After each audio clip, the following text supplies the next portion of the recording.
April மாதம் 26ஆம் தேதி பாஸ்கா 4ஆம் வாரம் ஞாயிற்றுக்கிழமை.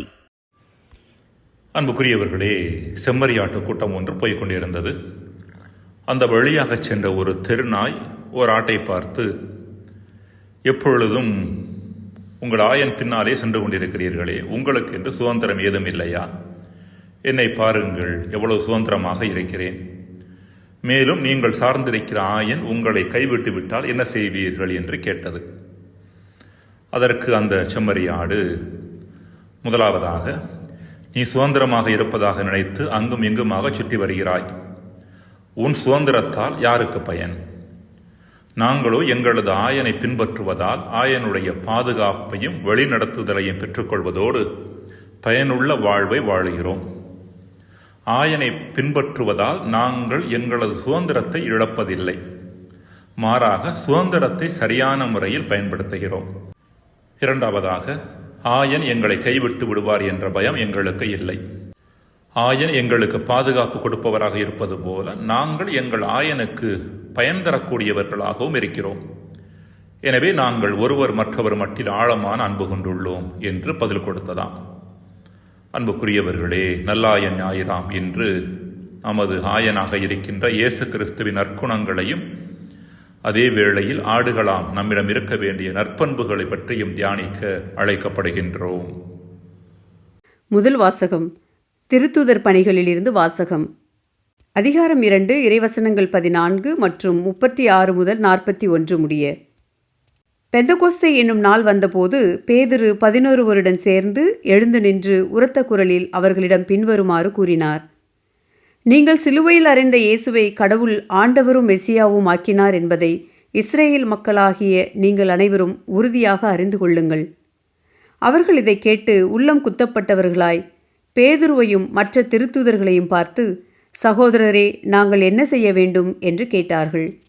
அதற்கு பேதுரு அவர்களிடம், நீங்கள் மனம் மாறுங்கள். உங்கள் பாவங்களிலிருந்து மன்னிப்பு பெறுவதற்காக ஒவ்வொருவரும் இயேசு கிறிஸ்துவின் பெயரால் திருமுழுக்கு பெறுங்கள். அப்பொழுது தூய ஆவியை கொடையாக பெறுவீர்கள். ஏனென்றால் இந்த வாக்குறுதியானது உங்களுக்கும் உங்களது பிள்ளைகளுக்கும் தொலையிலுள்ள யாவருக்கும் ஆண்டவராகிய கடவுள் தம்மிடம் அழைக்கும் அனைவருக்கும் உரியது என்றார். மேலும் அவர் வேறு பல சான்றுகளை எடுத்து கூறி, நெறிகெட்ட இந்த தலைமுறையிலிருந்து உங்களை காப்பாற்றிக் கொள்ளுங்கள் என்று அறிவுறுத்தினார். அவருடைய வார்த்தைகளை ஏற்றுக்கொண்டவர்கள் திருமுழுக்கு பெற்றார்கள். அன்று ஏறக்குறைய 3000 பேர் அவர்களோடு சேர்க்கப்பட்டனர். ஆண்டவரின் அருள்வாக்கு. இறைவா, உமக்கு நன்றி.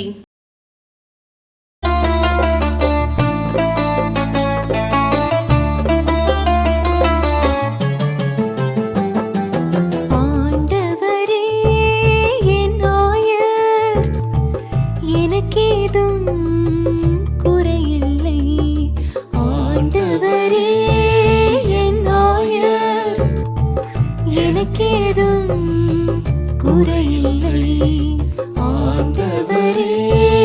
என் ஆயர், எனக்கேதும் குறையில்லை.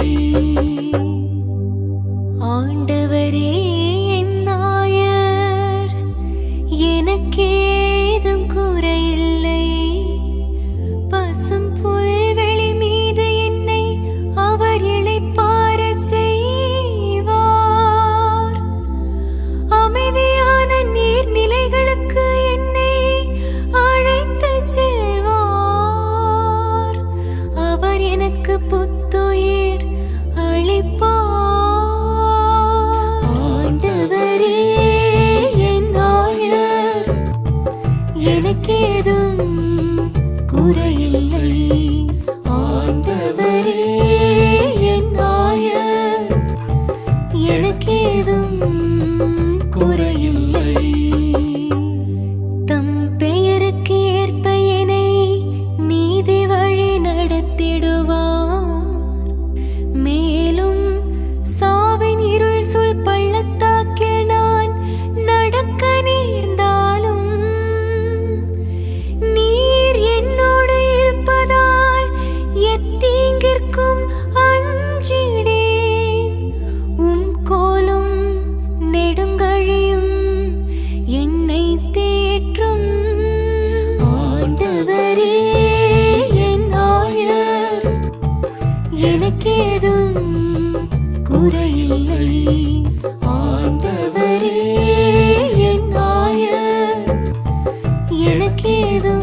எனக்கேதும் குறையில்லை. ஆண்டவரே என் ஆயர், எனக்கேதும் குறையில்லை. இரண்டாம் வாசகம். தூய பேதுரு எழுதிய முதல் திருமுகத்தில் இருந்து வாசகம். அதிகாரம் 2, இறை வார்த்தைகள் 20 25 முடிய. அன்பிற்குரியவர்களே, நன்மை செய்தும் அதற்காக பொறுமையோடு துன்புற்றால் அது கடவுளுக்கு உகந்ததாகும். கிறிஸ்துவும் உங்களுக்காக துன்புற்று ஒரு முன்மாதிரியை வைத்துச் சென்றுள்ளார். எனவே நீங்கள் அவருடைய அடிச்சுவடுகளை பின்பற்றுங்கள். இதற்காகவே அழைக்கப்பட்டுள்ளீர்கள். வன் செயல் எதுவும் அவர் செய்ததில்லை, வஞ்சனை எதுவும் அவர் வாயில் இருந்ததில்லை. பழிக்கப்பட்ட போது பதிலுக்கு பழிக்கவில்லை, துன்புறுத்தப்பட்ட போது அச்சுறுத்தவில்லை. நியாயமாக தீர்ப்பு வழங்குவோரிடம் தம்மை ஒப்படைத்தார். சிலுவையின் மீது தம் உடலில் நம் பாவங்களை அவரே சுமந்தார்.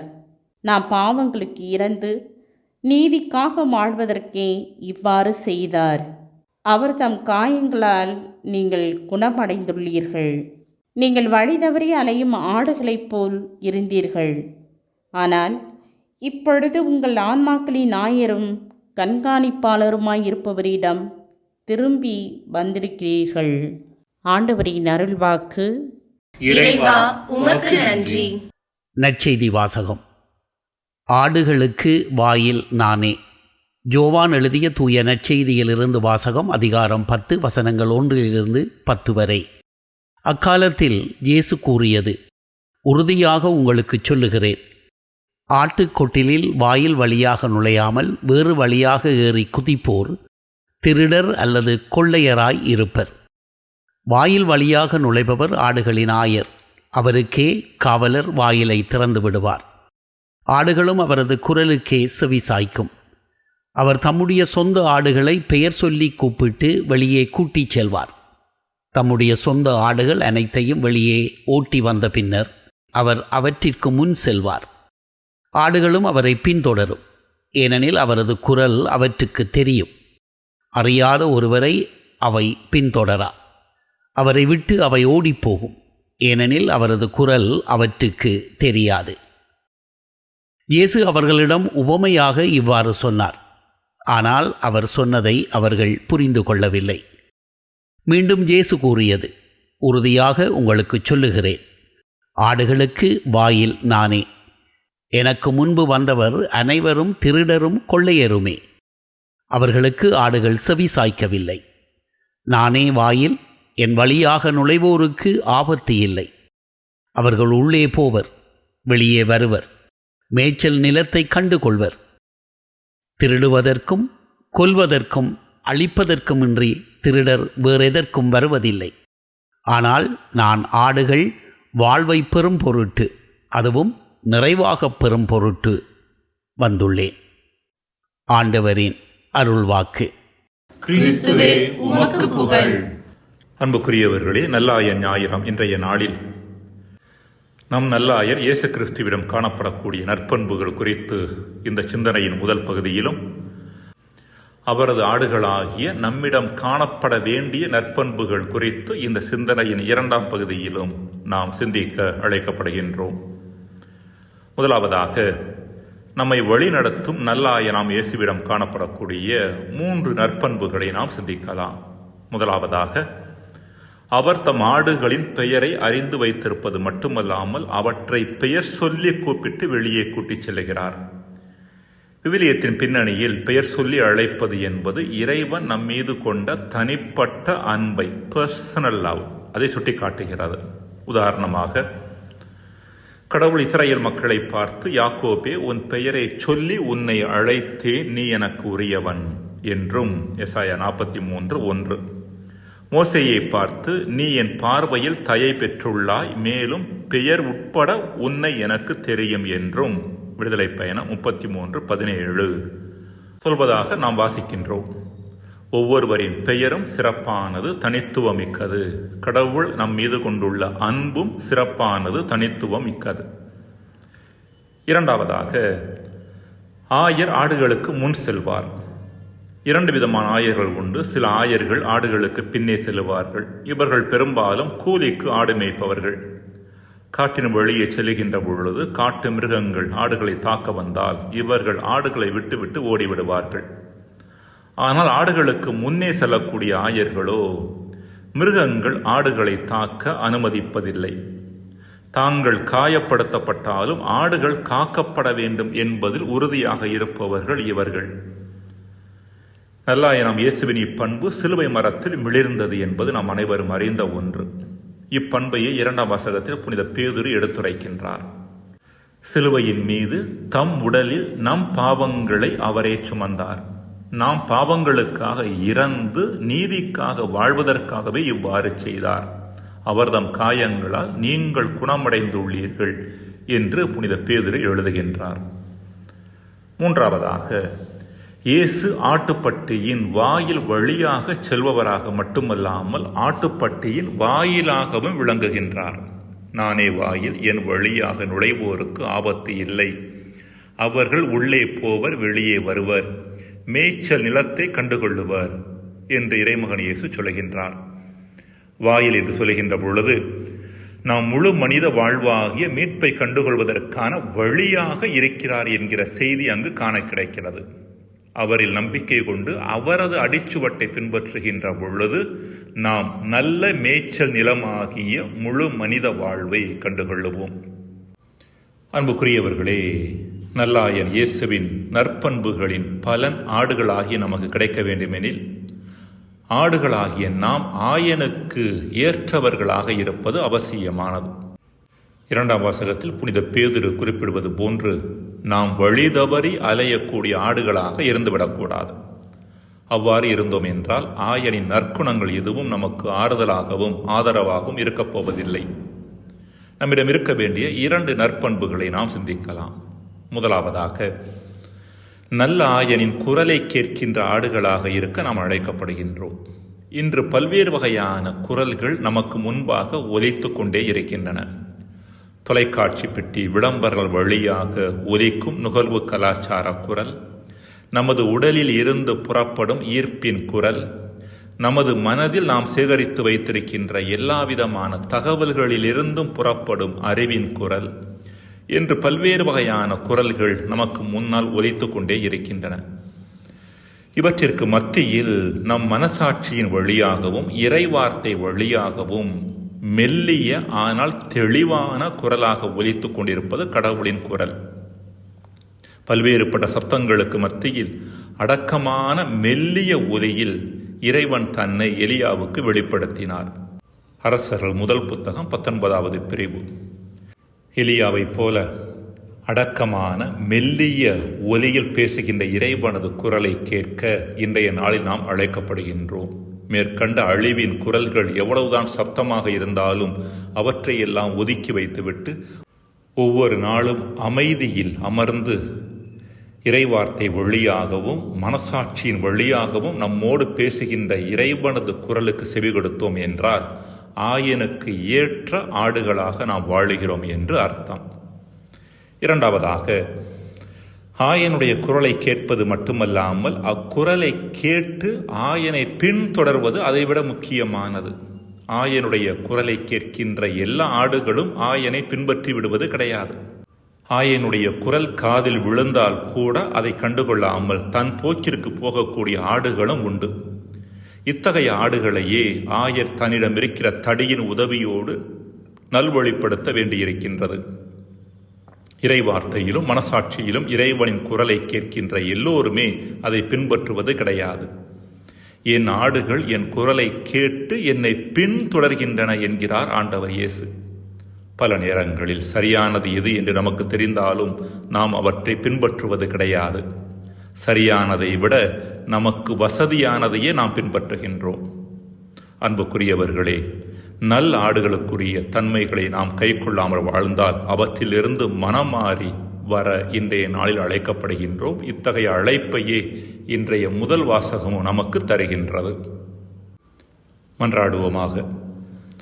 இறைவா, ஆடுகளாகிய எங்களுக்கு ஏற்ற ஆயனாக இயேசு இருப்பது போல ஆயனாகிய அவருக்கு ஏற்ற ஆடுகளாக நாங்கள் வாழ எங்களுக்கு வரம் தருவீராக. ஆமென்.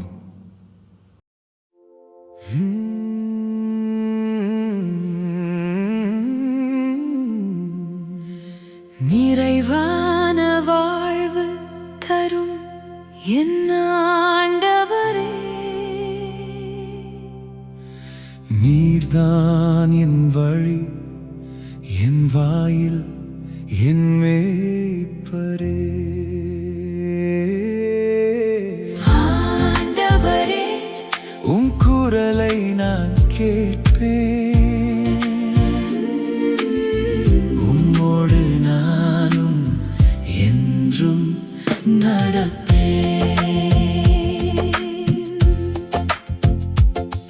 குரல் கேட்டு வரும் உம்மாடுகளாம் எம்மை பெயர் சொல்லி அழைக்கும் அன்பானவர் நீர். முன்னே சென்று வழி காட்டும் நல்லாயர், உம் பாதையில் நடப்பதே எங்கள் வாழ்வு. நிறைவான வாழ்வு தரும் என் ஆண்டவரே, நீர்தான் என் வழி, என் வாயில், என் மேய்ப்பரே. ஆண்டவரே, உம் குரலை நான் கேட்பேன், உம்மோடு நானும் என்றும் நடப்பேன்.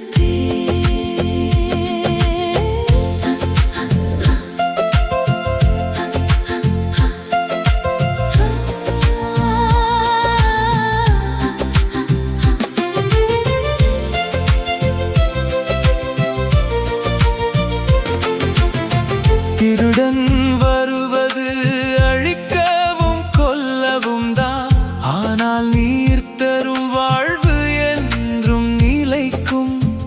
இருள் நிறைந்த உலகத்தில் ஒளியாய் வந்து இறைவா உயிரின் நிறைவை நல்குகின்றீ.